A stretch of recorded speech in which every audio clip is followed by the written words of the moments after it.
സൈക്കോലോ. രചന ആശാദേവി. അവതരണം സാലിം കരുളായി. ഏറെ നേരം എടുത്തു ജഗന് നോക്കിയവൻ. അവൻ്റെ സങ്കടം അവൾക്ക് മനസ്സിലാകുമായിരുന്നു. സ്വന്തം അമ്മ ഇത്രയും ദുഷ്ടത്തരം ചെയ്യുന്ന ഒരാളും മാത്രം പെട്ടെന്നൊന്നും ഉൾക്കൊള്ളില്ല. ഇത് സത്യക്കറിയോ? ഇടറിയ സ്വരത്തിൽ അവൻ ചോദിച്ചു. അറിയാം, എല്ലാം അവൻ സ്വയം കണ്ടെത്തിയിരുന്നു. പക്ഷേ അവന് നമ്മൾ ആരെയും വേണ്ട. കുഞ്ഞായിരുന്ന തന്നെ ഓടയിലേക്ക് വലിച്ചേർന്ന ആ സ്ത്രീയെ വെറുപ്പാവന്. ആ സ്ത്രീയുടെ പേരിലുള്ള ഒരു ബന്ധങ്ങളും അവൻ ആവശ്യമില്ലെന്ന് കരുണൻ സങ്കടത്തോടെ പറഞ്ഞു. ജഗന്റെ മനസ്സൊന്ന് പിടഞ്ഞു പോയി. കിച്ചു പറഞ്ഞ സത്യ അനാഥലത്തിൽ അനുഭവിച്ചതൊക്കെ താനും പറഞ്ഞതാണ്. ഒരു കുഞ്ഞിന് താങ്ങാനാവാത്ത വേദനകൾ അനുഭവിച്ച് തീർത്തു അവൻ. വേദനകൾ ഏറ്റുവാങ്ങി ഒടുവിൽ അതേ വേദനകളിൽ തന്നെ ലഹരി കണ്ടെത്തിയാനാണ് അവൻ. സ്വീകരിക്കുമോ ആവോ? സ്വന്തമെന്ന് പറഞ്ഞ് ചേർത്ത് പിടിക്കാൻ സാധിക്കുമോ? ഇല്ല, അവൻ വരില്ല. ഈ ജീവിതത്തിൽ താൻ വെറും പരാജയമാണ്. ജഗന്റെ നെഞ്ചു നേറി. തൻ്റെ അമ്മ അവരോർത്ത് അവനിൽ നിർവികാരതയാണ് നിറഞ്ഞത്. കണ്ണുകൾ അമർത്തി തുടച്ചുകൊണ്ട് അവൻ വേഗം ആ മുറി വിട്ടുപോയി. അവൻ്റെ പോക്ക് നോക്കി നിന്ന് രണ്ടാളുടെയും നെഞ്ചു വീണു. എല്ലാം അവൻ അറിഞ്ഞത് നന്നായെന്ന് തോന്നിയവർക്ക്. ശിവയുടെ കാര്യങ്ങളെല്ലാം നോക്കാൻ ആളുകളുണ്ട്. അവൾക്ക് ഒന്നിനും ഒരു കുറവും അവിടെ അവൻ വരുത്തിയില്ല. എന്നാൽ ഉണർന്നിരിക്കുന്ന ശിവക്ക് മുമ്പിലേക്ക് അവൻ ഒരിക്കലും പോയില്ല. അവളാണെങ്കിൽ അവനെ കാണാനായി കാത്തിരുന്നു. അങ്ങനെ ഒരു ദിവസം അവൾ ജോലിക്കാരോട് അറിയാവുന്ന മുറിഹിന്ദിയിൽ അവനെ വീണ്ടും തിരക്കി. പക്ഷെ ആരും അവൾക്ക് വേണ്ട ഉത്തരം കൊടുത്തില്ല. ഒടുവിൽ സഹികെട്ടവൾ ആ മുറിയിൽ കിടന്ന് അവൻ്റെ പേര് വിളിച്ച് അലറിക്കരഞ്ഞു.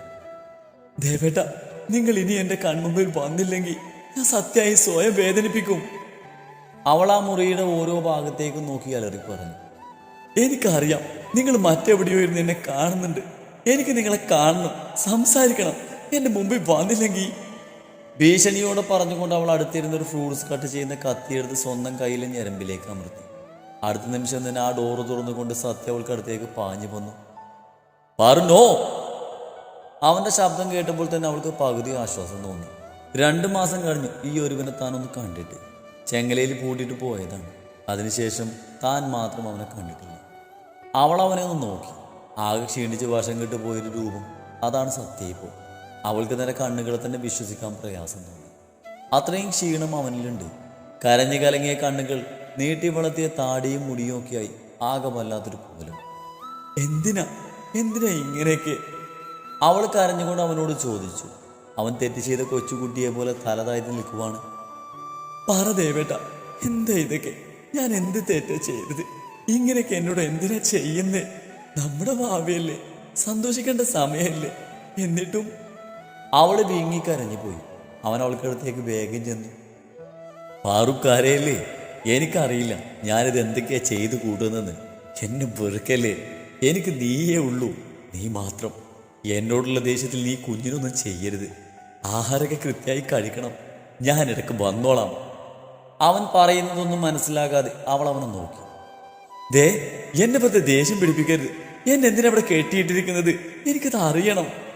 അവൾ വാശിയോടെ പറഞ്ഞു. അവൻ അവളെ നോക്കി ഒന്ന് പുഞ്ചിരിച്ചു. നീ എന്നെ മാത്രം സ്നേഹിക്കണം പാറു. എനിക്ക് നിന്നെ വേണം. നിന്നെ മാത്രം മതി എനിക്ക്.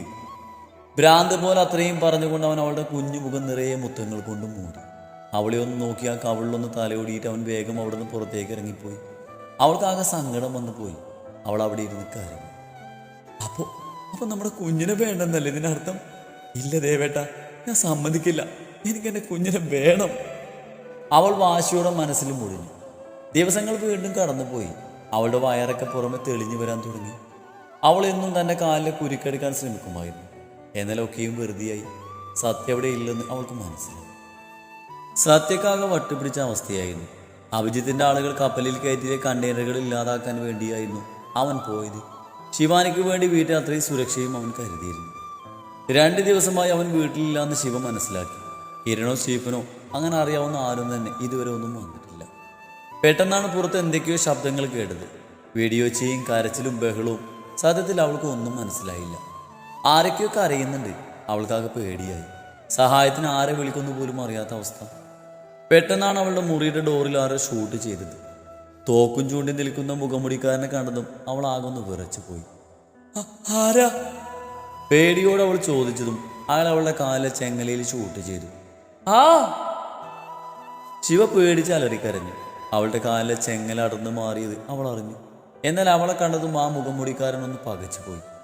നീയായിരുന്നു സത്യദേവിന്റെ പ്രിയ ഭാര്യ? ഛേ, നിന്നെ കൊല്ലാനാണ് ഞാൻ വന്നത്. നേരത്തെ അറിഞ്ഞിരുന്നെങ്കിൽ കൊണ്ടുപോയേനെ നിന്നെ ഞാൻ. പക്ഷേ നിന്റെ സമയം വളരെ മോശമാണ് ശിവാനി. അവന്റെ വാക്കുകളിൽ അല്പം സങ്കടം നിറഞ്ഞ പോലെ തോന്നി അവൾക്ക്. പെട്ടെന്നാണ് അയാളുടെ ഭാവം മാറിയത്. മുഖമെല്ലാം വലിഞ്ഞു മുറുകി അയാൾ അവളെ നോക്കി. അറിയാതെയാണെങ്കിലും ഞാൻ മോഹിച്ചതാ നിന്നെ. ഈ അഭിഷേക് ആദ്യമായി ആഗ്രഹിച്ച പെണ്ണ്. നീ മറ്റൊരുത്തിന് സ്വന്തമായിരുന്നല്ലേ? അതും എൻ്റെ ശത്രുവിൻ്റെ പെണ്ണ്. അറിയാൻ അല്പം വൈകിപ്പോയി. എനിക്ക് കിട്ടാത്തത് ആർക്കും കിട്ടരുത്. മറ്റൊരുത്തൻ്റെ എച്ചിലായ നിന്നെ ഇനി എനിക്ക് വേണ്ടടി. നിന്റെ ആ മറ്റവനില്ലേ, അവനെയും ഞാൻ ഇല്ലാതാക്കും. ആദ്യം നീ ചാകടി. മുഖംമുടി വലിച്ചൂരിക്കൊണ്ട് അവൻ അവൾക്ക് നേരെ അലറി. അവനെ കണ്ടതും ശിവക്ക് ആളെ മനസ്സിലായി. വീണയുടെ ഭർത്താവിൻ്റെ അനിയൻ. കല്യാണത്തിന് അവളും കണ്ടിരുന്നല്ലോ അവനെ. അവൻ്റെ പേരവൾ ഓർത്തെടുത്തു. അഭിഷേക്, വീണയുടെ ഭർത്താവിൻ്റെ അനിയൻ. ഇയാൾക്ക് എന്തിനാണ് തന്നോട് ഇത്ര ദേഷ്യം? എല്ലാം കൂടെ ഓർത്തിട്ട് അവൾക്കാകെ വട്ട് പിടിച്ചു. എൻ്റെ ആളുകളുടെ 3 കണ്ടെയ്നറുകളാ നിന്റെ കെട്ടിയോ നശിപ്പിച്ചത്. കോടികളുടെ മുതലാ ആ പന്ന നായിൻ്റെ മോൻ ഒറ്റൊരുത്തും കാരണം ഇല്ലാതായി പോയത്. വെറുതെ വിടില്ല ഞാൻ അവനെ. എൻ്റെ ലക്ഷ്യം തന്നെ അവൻ്റെ നാശമാണ്. അബിയൊരു ഭ്രാന്തനെ പോലെ അലറി. പക്ഷെ സത്യമായും അവൻ്റെ ഭാര്യയുടെ സ്ഥാനത്ത് നിന്നെ ഞാനിവിടെ പ്രതീക്ഷിച്ചില്ല. അവന് ഭാര്യത്തി ഉണ്ടെന്നേ അറിഞ്ഞുള്ളൂ. അത് നീയാകുമെന്ന് അറിഞ്ഞില്ല. എന്തായാലും അവൻ്റെ ഭാര്യയില്ലേ, നിന്നെ തൊട്ടാ ഉറപ്പായും അവന് പൊള്ളും. നീയും ചാകടി. അവൾക്ക് നേരെ അലറിക്കൊണ്ട് അവൻ അവൾക്ക് നേരെ തോക്ക് ചൂണ്ടി വെടിയുതിർത്തു. പെട്ടെന്നാണ് ആരോ അബിയെ പിന്നിൽ നിന്ന് ചവിട്ടി വീഴ്ത്തിയത്. ശിവഞ്ഞെട്ടിലോടെ പിന്നിലേക്ക് തിരിഞ്ഞു നോക്കി. നിലത്തേക്ക് വീണ അബി തന്നെ ചവിട്ടി ആളെ അറിയാനായി തലയുയർത്തി നോക്കി. അവർക്ക് പിന്നിൽ ദേഷ്യത്തോടെ നിൽക്കുന്ന ജഗനെ കണ്ട് ശിവ കണ്ണു മിഴിച്ചു പോയി. അങ്കിൾ, അവൾ വിളിച്ചുകൊണ്ട് അയാൾക്ക് അരികിലേക്ക് പോകാൻ ഒരുങ്ങിയതും വീണെടുത്ത് നിന്ന് ചാടി എഴുന്നേറ്റുകൊണ്ട് അബി വേഗം ജഗന് നേരെ പാഞ്ഞെടുത്തു. ജഗൻ നേരെ അവനെ മുഷ്ടി ചുരുട്ടി വീശിയതും ഇടങ്കൈ കൊണ്ട് ജഗൻ അവൻ്റെ കൈ ബ്ലോക്ക് ചെയ്ത് വലത് കാല് കൊണ്ട് അവനെ ചവിട്ടി വീഴ്ത്തി. നിലത്ത് വീണ അബി വാശിയോടെ തന്നെ വീണ്ടും ജഗന് നേരെ പാഞ്ഞെടുത്തു. ഇരുവരും പരസ്പരം വിട്ടുകൊടുക്കാതെ തല്ലാൻ തുടങ്ങി. ഇതേസമയം ആ മുറിക്ക് പുറത്ത് സത്യയുടെ ആളുകളും അബിയുടെ ആളുകളും തമ്മിൽ പൊരിഞ്ഞടി നടക്കുന്നുണ്ട്. അവിടെ ജോലിക്ക് നിന്ന സ്ത്രീകൾ ഒട്ടും മോശമല്ല. അവരും നന്നായി തന്നെ ഫൈറ്റ് ചെയ്യുന്നുണ്ട്. ജഗനും അബിയും കട്ടക്ക് തന്നെ നിൽക്കുന്നുണ്ട്. ഇതെല്ലാം കണ്ട് ശിവ അകപ്പായുന്നു. ഇപ്പോൾ തന്നെ സമയം പാതിര കഴിഞ്ഞിട്ടുണ്ട്. സത്യയെ അവിടെയൊന്നും കാണാനുമില്ല. ആ സമയം മറ്റൊന്നും ചിന്തിക്കാതെ അവൾ പുറത്തേക്ക് ഇറങ്ങി ഓടി. പരസ്പരം അടി കൂടുന്നതിനിടയിൽ അവരാരും അവൾ പോയത് ശ്രദ്ധിച്ചില്ല. രാത്രി സമയം എങ്ങും ഇരട്ട് മാത്രം. ഉള്ളിൽ കിടക്കുന്ന കുഞ്ഞിനെ ഓർത്തപ്പോൾ അവൾക്കുള്ളിൽ വല്ലാത്തൊരു ധൈര്യം നിറഞ്ഞു. തൻ്റെ കുഞ്ഞിന് വേണ്ടി താൻ പോരാടുമെന്ന് അവൾ മനസ്സിൽ ഉറപ്പിച്ചു. എങ്ങോട്ടൊന്നും ഒരു നിശ്ചയവുമില്ല. പക്ഷെ ഇവിടുന്ന് എങ്ങനെയും രക്ഷപ്പെടണമെന്നായിരുന്നു അവളുടെ മനസ്സിലപ്പോൾ. ഇതേസമയം സത്യ തൻ്റെ ബൈക്ക് അതിവേഗത്തിൽ മാൻഷനിലേക്ക് പറപ്പിച്ചു. പോകും വഴിയിൽ സ്റ്റീഫനെയും കോശിയും അവന് വിവരം അറിയിച്ചു. അവരും വേഗം തന്നെ അലർട്ടായി മാൻഷനിലേക്ക് വെച്ച് പിടിച്ചു. സമയം കടന്നുപോയി. ജഗൻ അവിടെ എത്തിയെന്ന വിവരം സത്യയ്ക്ക് ലഭിച്ചിരുന്നു. ചെറിയൊരു ആശ്വാസം അവന് തോന്നിയെങ്കിലും മനസ്സിന് തീരെ സമാധാനം കിട്ടിയില്ല. അവൻ പലരെയും വിളിക്കുന്നുണ്ട്. അപ്പോഴും അവൻ്റെ ഉള്ളിൽ അവൻ്റെ പാറവും കുഞ്ഞും മാത്രമാണ് നിറഞ്ഞു നിന്നത്. അബിയുടെ വില കൂടിയ ഡ്രഗ്സ് അടങ്ങിയ കണ്ടെയ്നറുകളാണ് അവൻ തകർത്തത്. തിരിച്ചടി പ്രതീക്ഷിച്ചെങ്കിലും വീട്ടിൽ കയറി അവൻ പണിയുമെന്ന് സത്യ സ്വപ്നത്തിൽ പോലും കരുതിയില്ല. നല്ല ടൈറ്റ് സെക്യൂരിറ്റി തന്നെയായിരുന്നു മാൻഷനിൽ. പക്ഷെ എവിടെയോ ഒരു പാഴ്ച സംഭവിച്ചു. ചാരന്മാരാരോ കൂടെ തന്നെ ഉണ്ടായെന്ന് അവന് ബോധ്യമായി. ആ പെരുമഴ സത്യയെ നനച്ചിറക്കി. അവളോട് താൻ ഈ പണിക്കിറങ്ങേണ്ടിയിരുന്നില്ലെന്ന് പോലും അവൻ ആ സമയം തോന്നി. ശത്രു നിസാരക്കാരനല്ല, ബോൺ ക്രിമിനലാണവൻ. കൊല്ലും കൊലയുമെല്ലാം അവൻ്റെ ലിസ്റ്റിലുണ്ട്. ശിവാനിയെ എങ്ങനെയും സേഫ് ആക്കണം, അതുമാത്രമായിരുന്നു ആ സമയം അവൻ്റെ ചിന്ത. സത്യയുടെ ബൈക്ക് ലക്ഷ്യം വെച്ച് പിന്നാലെ വരുന്ന ടിപ്പർ അവൻ അപ്പോൾ ശ്രദ്ധിച്ചതേയില്ല. ആ സമയം അവൻ്റെ മനസ്സും ഹൃദയവും ബുദ്ധിയുമെല്ലാം ശിവയിൽ മാത്രം കുടുങ്ങിക്കിടന്നു. പിന്നിൽ നിന്ന് സത്യയുടെ ബൈക്ക് ആ ടിപ്പർ ഇടിച്ച് തെറിപ്പിച്ചു. സത്യയും ബൈക്കും ഇടിയുടെ ആഘാതത്തിൽ വായുവിൽ ഉയർന്നു പൊങ്ങി ബൈക്ക് ഒരു വശത്തേക്ക് തെറിച്ചു പോയി. സത്യ കുറച്ചുകൂടെ മുന്നോട്ട് പോയി. അവൻ്റെ തല ശക്തിയിൽ തന്നെ അടുത്തുള്ള പോസ്റ്റിൽ വന്നിടിച്ചു. രക്തം വാർന്നൊരുങ്ങി, കണ്ണുകളിൽ ഇട്ടുമൂടി.